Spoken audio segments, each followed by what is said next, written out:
Peters joins us, financial advisor, certified public accountant, and founder of Peters Tax Preparation and Consulting. David, welcome. Thank you for having me. Of course. So yet another indication that inflation is easing off. Are Americans starting to see the difference when they go shopping? Because to the average voters, the average American, that's what's important. Yeah, I don't think that consumers are really feeling that yet. I think that, all of us, we've been waiting for a rate cut. I think that the data that came out today makes it so that a rate cut is more likely. And I think that it's long overdue for many Americans. And hopefully that's what we're going to see next month. And hopefully we continue to see interest rates cut through the remainder of the year. The Fed has kept interest rates above 5% for a while now. They're set to meet next month. A lot of us watching very closely on their next step. How big of a cut are you expecting, David?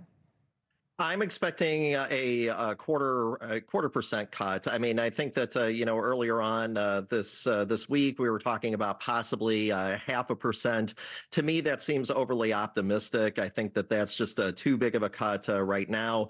We are still not in that 2% target that Jerome Powell was talking about, and so I think that probably anything more than a quarter percent is probably too much at this point.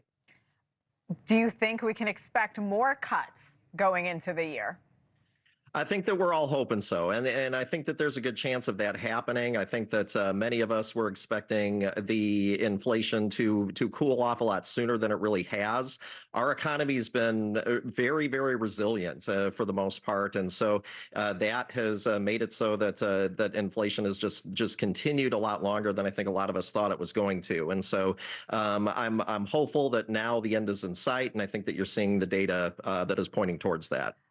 Let's talk about that data, or at least the numbers, because 63% of Americans say the economy is getting worse. That's according to a new Gallup poll. There it is. But the share who say it's getting better is growing from 24% last month to 31% now. That's a good change. But how do you see it, David?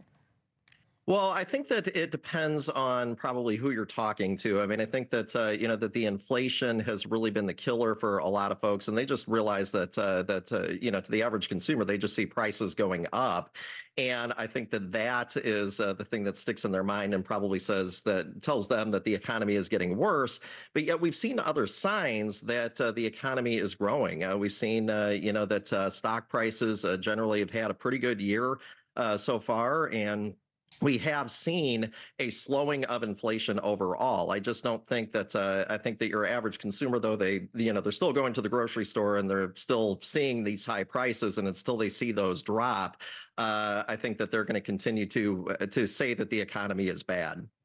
Vice President Harris just did an interview. Of course, a lot of people were wondering about her economic agenda. She answered some of our questions. Here's what she had to say.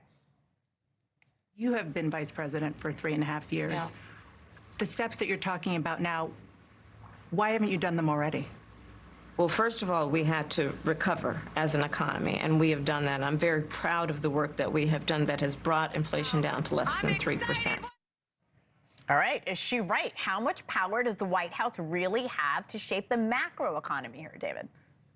I think that they have a fair amount of power, and I think that that the policies that both parties are talking about, I think, are going to shape how inflation is going to be not only at the end of this year, but into 2025 and beyond that. And so I think that they have a lot of power, and both sides, Trump as well as Harris, are both talking about changes in tax policy as well, and that's going to play into that as well. I think that both sides are talking about, at least from the tax side, sure, putting more money into the economy. And so I think that's going to affect things too. Well, we're all watching, certainly. David Peters, thank you so much.